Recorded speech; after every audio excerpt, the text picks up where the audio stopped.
This is a new day. This is a new day full of sound and light and expectation. This day has been waiting for you.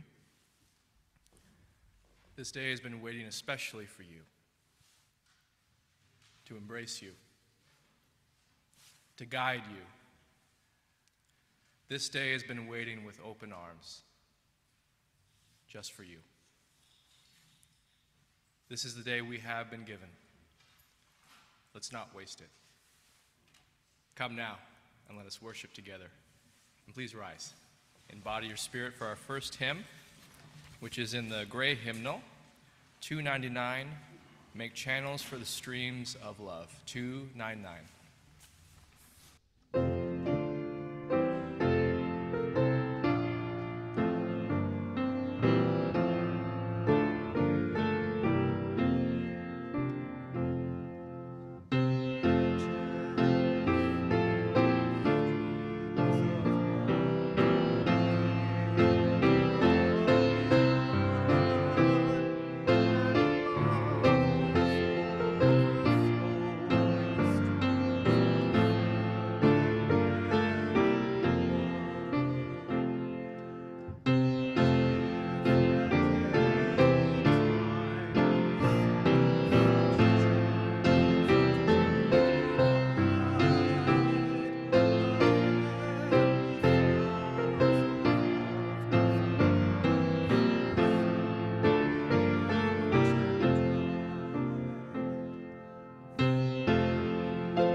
Good morning.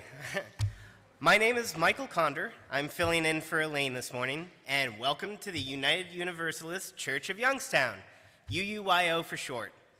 You are welcome to join us after service for coffee and refreshments. We do have a few announcements this morning. First, for those experiencing illness, loss, or difficulty and could use some pastoral support, we have a care team. Please contact Reverend Joseph if you would like this kind of support right now. Second, there's an LGBTQ plus meeting in the boardroom today after service. If you would like directions to this, please join us after service for coffee and refreshments, and a member will show you if you ask. In Schweitzer Lounge, we're hosting the Death Cafe, a place to talk about our experiences and thoughts on death. It will start at 12:15 p.m. And please mark your calendars for Friday, May 19th at 7:30 p.m. We'll be hosting a coffee house with Jeff Krause as the MC. Please bring a snack or drink to share, as well as a poem, song, story, or talent, such as stand-up. And now we'd like to have Linda Moan for a chalice light.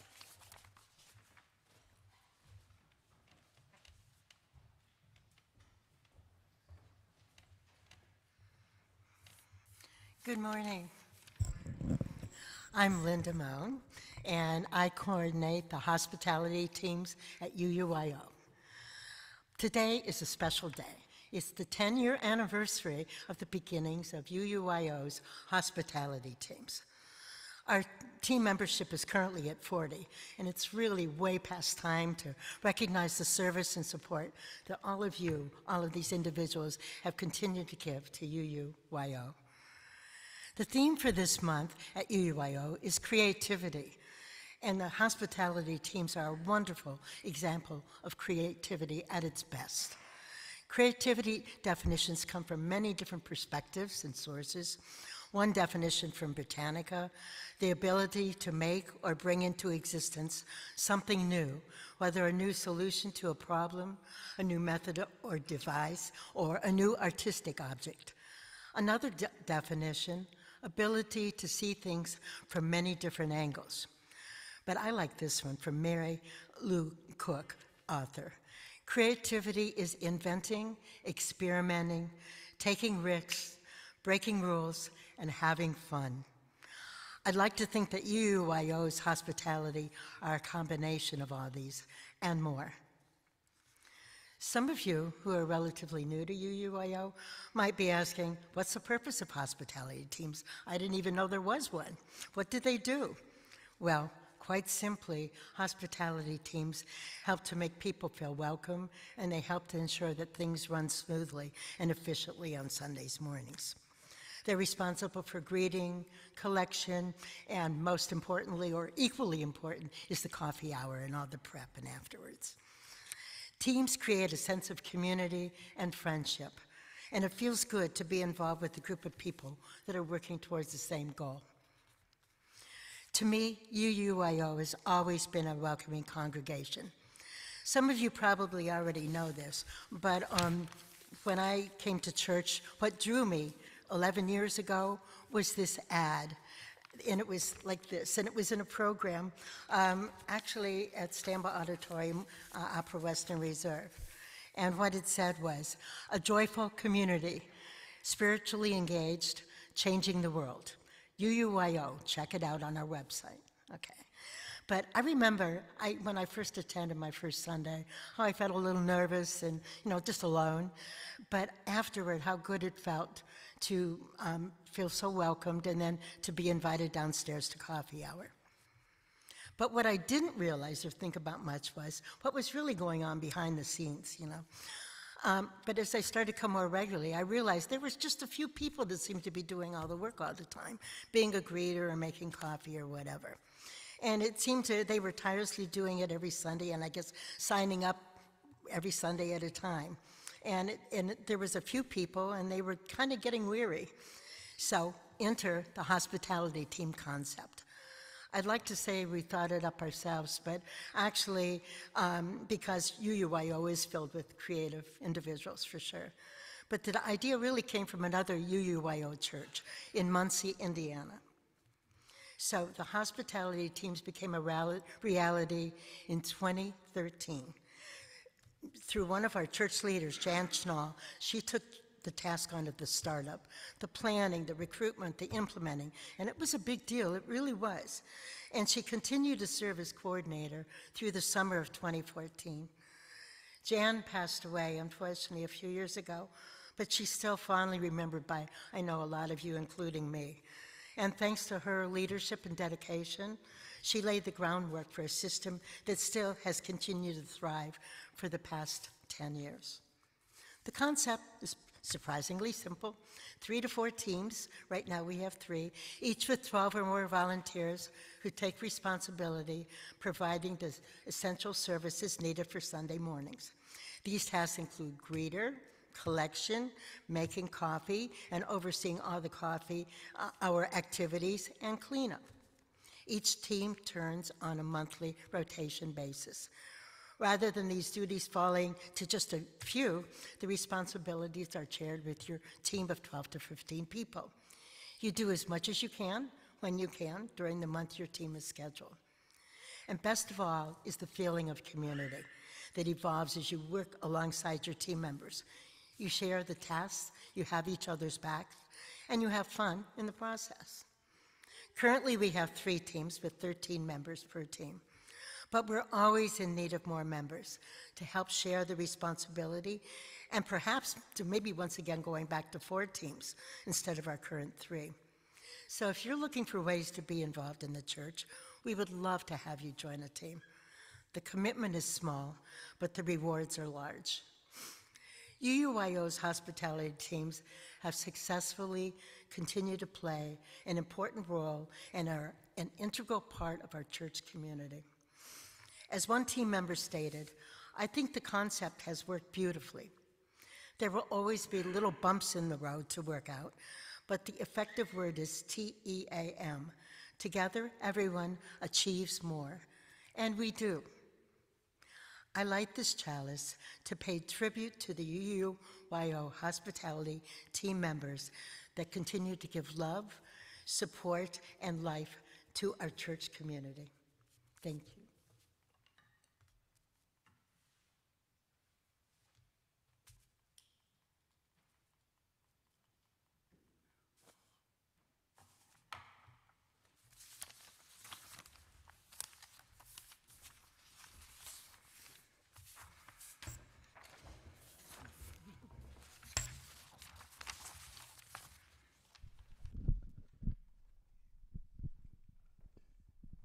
You didn't think that was it for the hospitality teams, right?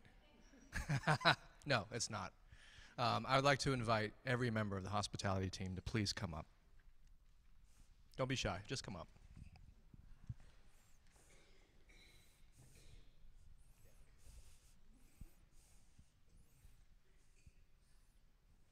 You can already tell what a hospitable congregation we are. Look how many people are part of the team. I think we have enough room here, but if you want a little space, you can take some of the path up there. It's okay. Piano is a good friend, too. Wonderful. Okay, thank you so much for coming. So on behalf of the UUIO church community, we'd like to give something a little bit back to you.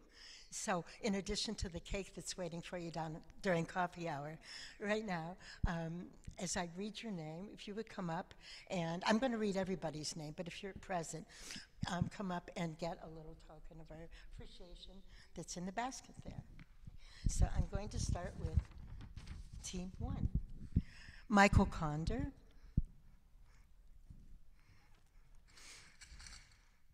Rachel Coogan.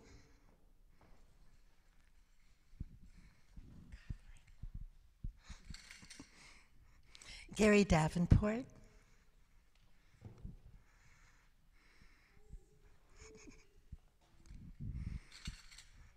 Judy DeGenova.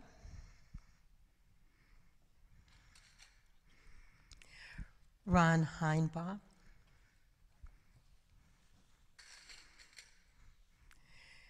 Karen Lupitas.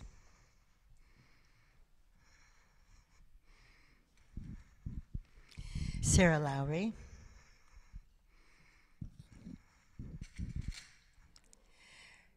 Daphne Mann, I know she's not here. Erin McDevitt. Carol McWilson. Jean Pusateri.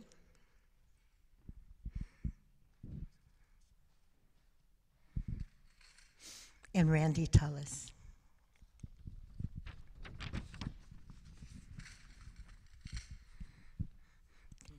Team 2, Jan Elias, Louisa Berger. She was probably up in the office. Martin Berger. Neil Edmond, Marguerite Felice, Jan Grigsby,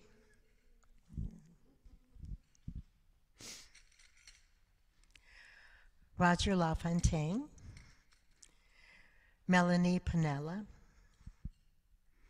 Ellen Satry, Lowell Satry, Lindsay Sinkovich,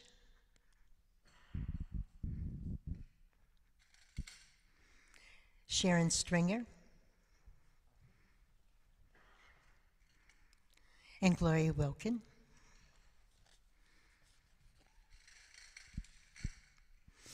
And Team 3, Sue Anzalotti,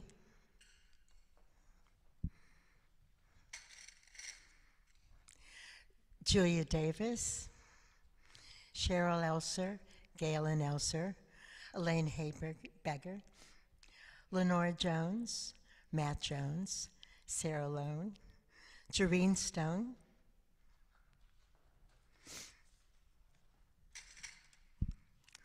Justina Striefler. Is she? Oh, there she is. Yeah.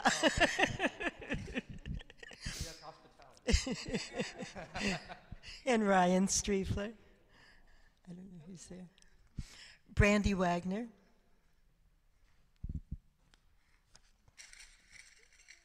And Lisbeth White.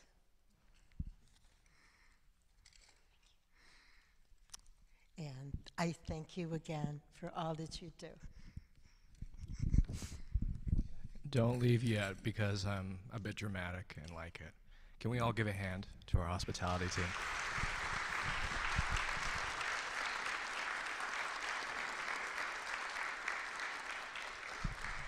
Thank you so much.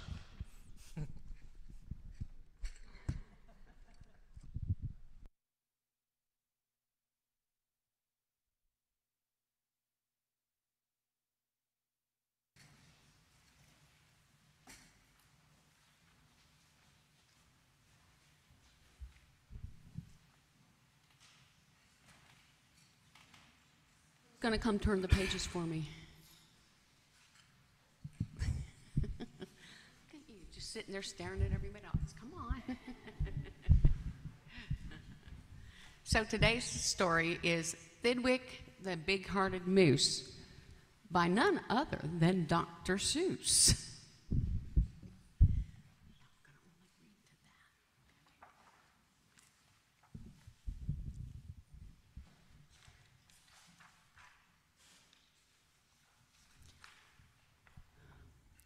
Up at Lake Winnebago, the far northern shore, lives a huge herd of moose, about 60 or more, and they all go around in a big happy bunch, looking for nice tender moose moss to munch.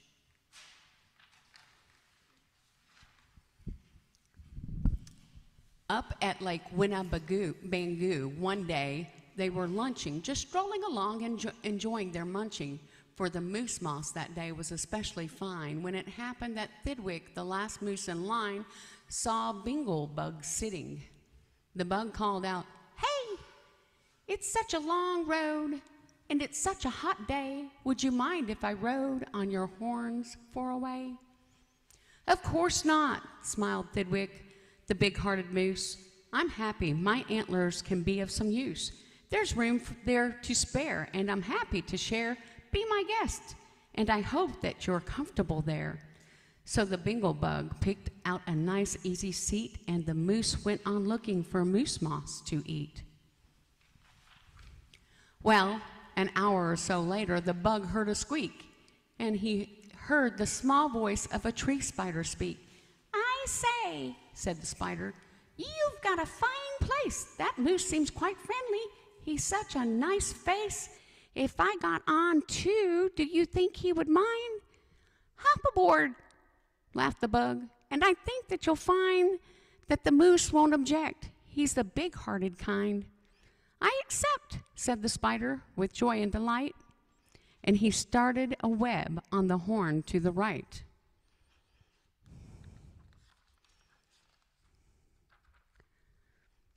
While the spider was spinning, he heard a gay song, and a fresh little Xena-zoo bird came along. He stopped and he stared and he chirped, "Well, well, well, what a smart place to build. What a great place to dwell. I've been living on trees ever since I was born, but here's something new. Why not live on a horn? If there's room there for two, then there's room there for three. There's plenty of room," laughed the bug, "and it's free." Thidwick stopped walking. What was all that talking? These guests had caught Thidwick the moose unawares. "Hey," he called out, "what goes on there upstairs?" "Just building a nest, sir," the Xena-zoo said, and began yanking hairs out of poor Thidwick's head, and he plucked out exactly 204. "Don't worry," he laughed, "you can always grow more." Then he dozed off to sleep in his fine moose hair nest. "This bird," murmured Thidwick, "is sort of a pest. But I'm a good sport, so I'll just let him rest, for a host, above all, must be nice to his guest. Besides, now it's getting quite late in the day, and surely tomorrow they'll all go away." But alas, the next morning, the sun's early light brought to Thidwick's sad eyes a most unwelcoming sight. "Meet my wife," said the bird. "I was married last night. And perhaps, by the way, I should mention to you that her uncle is coming to live with us too. You're a very fine host, so I knew you'd be willing." Then the uncle, a woodpecker, started drilling. All Thidwick's friends shouted, "Get rid of those pests!" "I would, but I can't," sobbed poor Thidwick. "They're guests." "Guests indeed," his friends answered, and all of them frowned. "If those are your guests, we don't want you around. You can't stay with us because you're just not our sort." And they all turned their backs and walked off with a snort. Now the big friendless moose walked alone and forlorn, with 4 great big woodpecker holes in his horn. "What holes?" whispered Herman, a squirrel, who spied them. "What holes to hide nuts in? Mind if I try 'em?" "They're yours," called the woodpecker. "Get right inside them. This big-hearted moose runs a public hotel. Bring your nuts, bring your wife, bring your children as well." So the whole squirrel family all jumped on pell-mell. And the very next thing the poor animal knew, a bobcat and turtle were living there too. Now, what was the big-hearted moose going to do? Well, what would you do if it happened to you? Well, we'll have to find out what Thidwick did next week when we finish reading this story. Now it's time for the children to go to class, and we're going to meet at the back. The back door is over there. And don't go downstairs without me.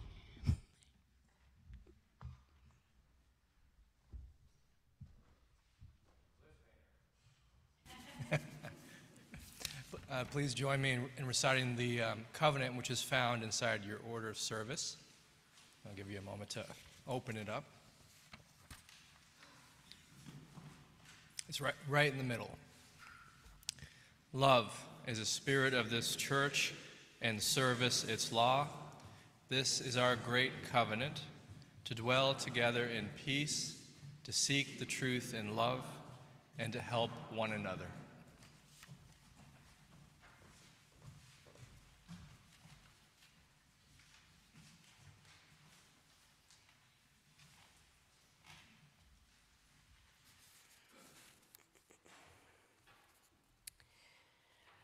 Our church is completely supported by pledge income from members and friends like you. If you wish to make an offering to us, please designate so on your check or envelope that it is for UUYO.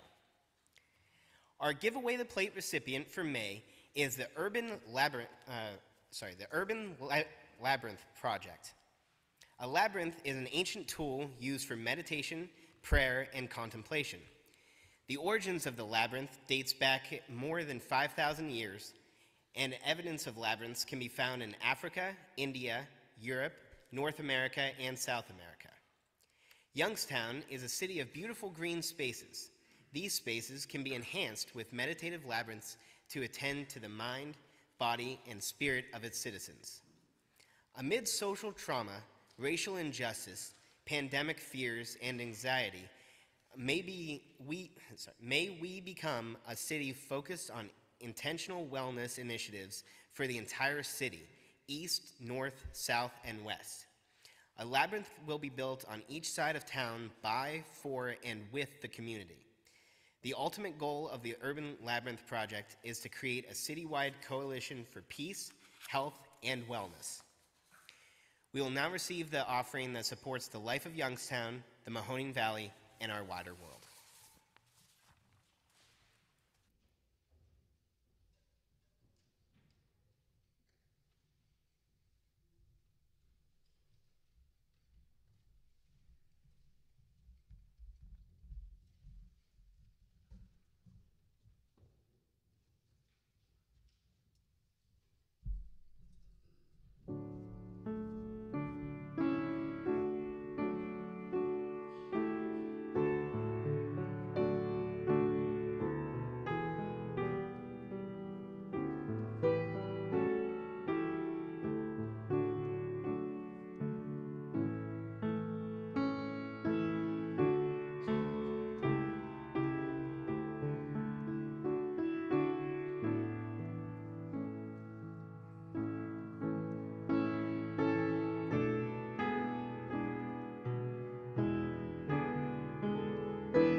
Before we begin meditation, I just have an announcement. Melanie Clark Pinella's father, John Carl Clark, passed away this past week, and she asked if we would hold her and her family during the meditation for a few moments.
This morning's reading is read and response.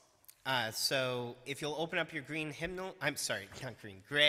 hymnals to number 608 in the back, it's The Clay Jug by Kabir.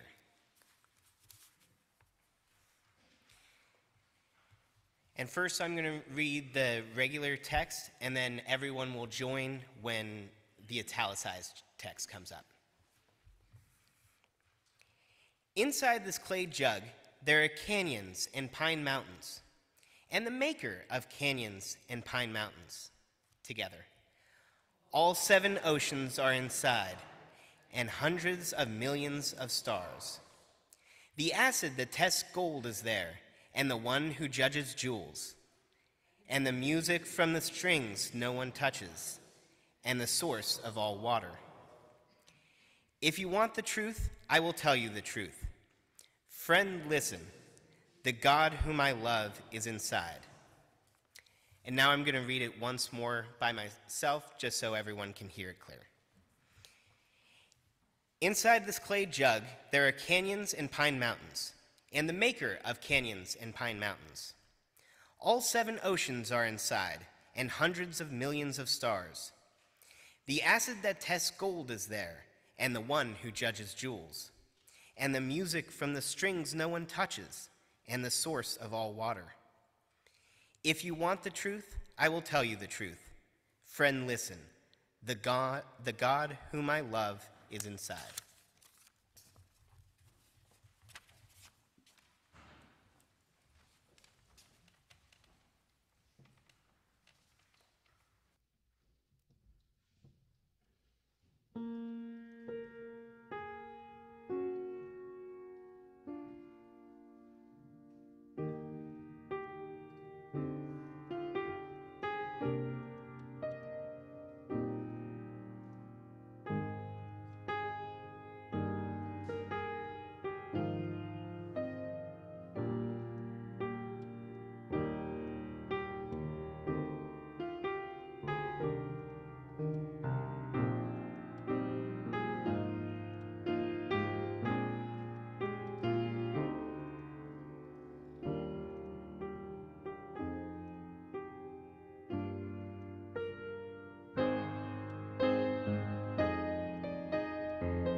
those who show up early,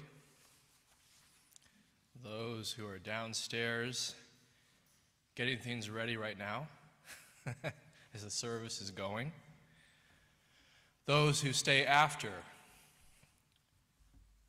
to make sure that this place stays beautiful.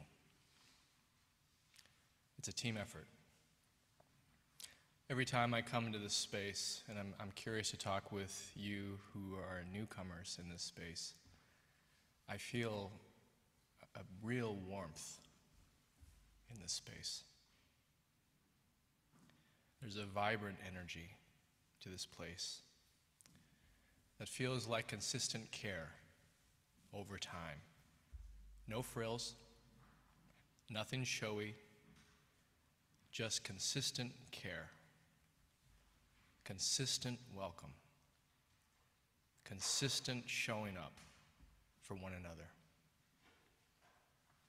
I think it's brilliant that we invite new visitors to take part of this, even before they're members. Making coffee, doing dishes, bringing food, wiping down tables. It's one of the most direct ways to promote peace and wellness. It's maybe one of the most direct paths to living our mission, helping each other find wholeness by literally setting a table for the whole person, the whole community. We are learning how to be together again. And the more I think about that, the more that I see that this was true even before COVID. We are always learning how to be together again. We are continually learning how to be ourselves, how to be our whole selves. We are learning how to see that we are connected to others, which we all yearn for. One of the themes of the ministry of this church that I've noticed is the question of what it means to belong. The question seems to strike a chord here. It's expressed in many different ways, in many ways that feel very personal about our own life story, and the larger narrative of what is at play in our culture at this moment. What does it mean to belong? This is perhaps the main question that brings most of us through this door. When Karen Lapidus first described how to welcome newcomers, we organically came to the same thought that the real yearning is not for religion per se, or history necessarily, but belonging. That is the need that must be met. And we would let our history and our actions serve this basic yearning, helping us to live into what it means to belong. In our social and political climate, our response to that question of belonging has sometimes been perceived as controversial, even threatening. Those who hold multiple identities, identities of race, gender, sexual orientation, citizenship. Yes, we say, belonging is also your birthright, whoever you are. And in my way of thinking, we don't make anyone, including ourselves, belong anywhere. We uncover a basic fact that we belong. Even if others aim to make it hard or seemingly impossible, it is always possible because it is true. Nobody can grant belonging. In the same way, nobody can grant another person humanity. It is inherent. And through practice, we discover this. This is what happens each time we serve a cup of coffee, with each dish that is served, with each new person who joins us in creating a place where we all might be fed and shown our true nature. And over the years, the hospitality team has been very creative in sharing this message. I recall during the height of the pandemic, around Christmas time, when no one was here but Tim Raridan and myself in the sanctuary, Linda Moan, and many of you organized gifts, gift baskets that were hand-delivered to each member and friend on their doorstep. Nothing can stop the message that we aim to share at this church. It can't be stopped because it didn't originate with us. It's in the air. It's in this clay jug. It's part of us. It's part of everyone. And like the scripture says, even if we're not here to share it, the rocks will cry out. I am moved when I recall all the experiences I know some of you are going through, both mundane and life-altering in the same breath.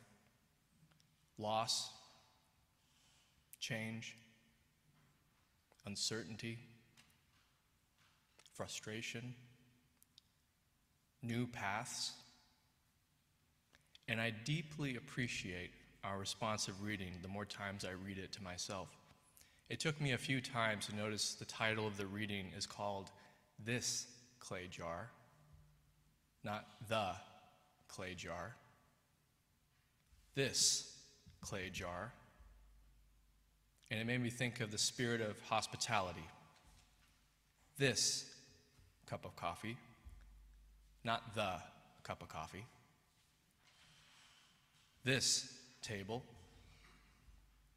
this conversation, this human being.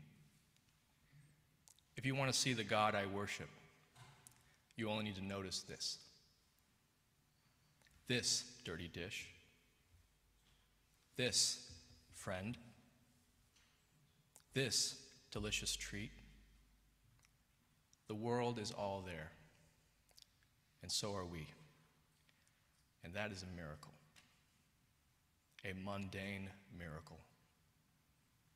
In our mundane tasks, we become channels of something great and healing,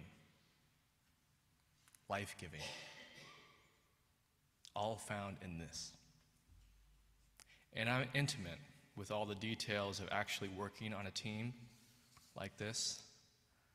I know it's tough when some members don't show up, or someone gets sick, or you have two people who are running the team pretty much themselves. And I think on some level, this is something we can all relate to. We've all been in a situation like this. We've all been one of those two people, or the one person who's doing things single-handedly, who is so grateful when one person shows up. And it's great to see the adaptation and reflection that has come out of that truth. Some members of one team filling in for another team, reflections about what is most essential in what we're doing, what is at the heart of this. Each person has their own answer to that question. What is at the heart of this? What is at the heart of creating a situation where a community can enjoy being with each other? What is at the heart of that? For me, at this moment, what I feel is at the heart of this is the life of our country and the life of our world. Not our physical lives, but our full lives. A life we become practiced in, welcoming ourselves welcoming our friend, and welcoming the stranger, all with the same effort, the same motion, the same intention. This is the life I'm talking about. A life that sees the borders that we create to understand our life, and then to reach even one iota outside that border for a moment. I'm talking about getting a taste of the boundless life, a boundless sense of belonging, the feeling of feeding the entire world by feeding one human being. And this is just human, in my opinion. It's natural. But when we lose practice with that part of our humanity, it can wither and in extreme cases be completely forgotten about until someone or a church like this comes along and resurrects that natural part of who we are. The part that feels that to feed another is to feed ourselves. And to welcome another is a deep form of fully welcoming ourselves to this life, this place. It's very special when that happens. And that happens all the time here, which makes this place very special, at least to me. Being part of a team with the mission of hospitality may be one of the most creative things we will ever do. We create possibilities where before we saw none. We create possibilities for belonging where before we saw none. We create possibilities for satisfying both a physical and a spiritual hunger where before we just saw hunger. We create the possibility for wholeness where before we just saw loss and fragments. It's one of the most creative things we can ever do. If you're not already on a team, I recommend it. If you are on a team and have lost your inspiration, I invite you to reflect on what is at the heart of feeding and welcoming another. What is at the heart of that for you?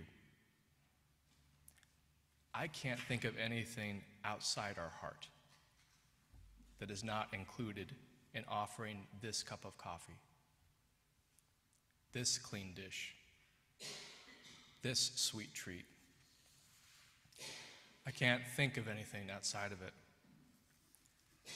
The whole world is here, and so are we. Even those who are absent from this space are still here. It only takes a spirit of hospitality to feel that. I think love knocks on our door, just like this. Sometimes we can't hear it, but sometimes we do. And what a sweet knock that is. And with that, I'll close with a knock-knock joke. You ready? Knock, knock. Heaven. Haven't seen you in ages.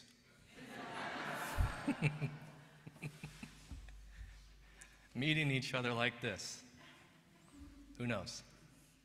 Maybe this is heaven. Please pray with me.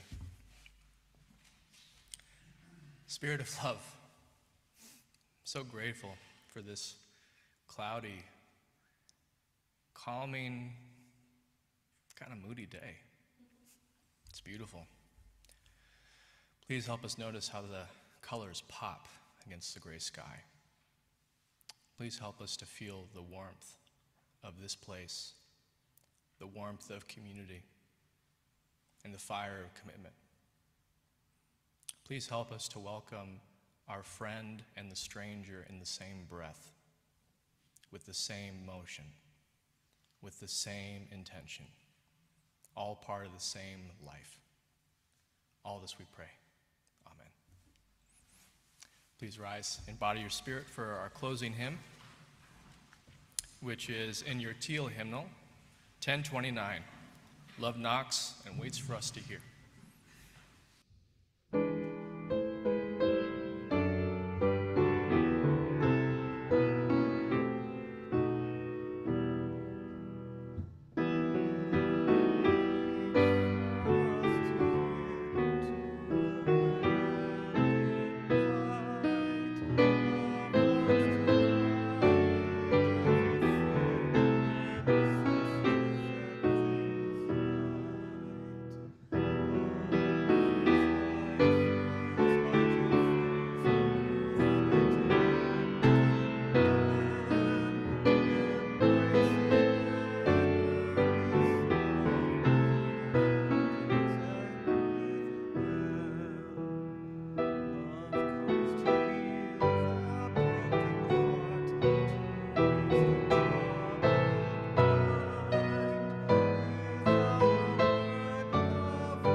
Extinguish this flame, but not the light of truth, the warmth of community, or the fire of commitment.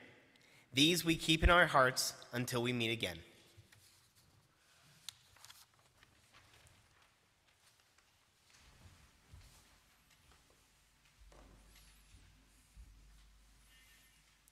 As you depart, please remember the one great fact: you are loved and never truly alone.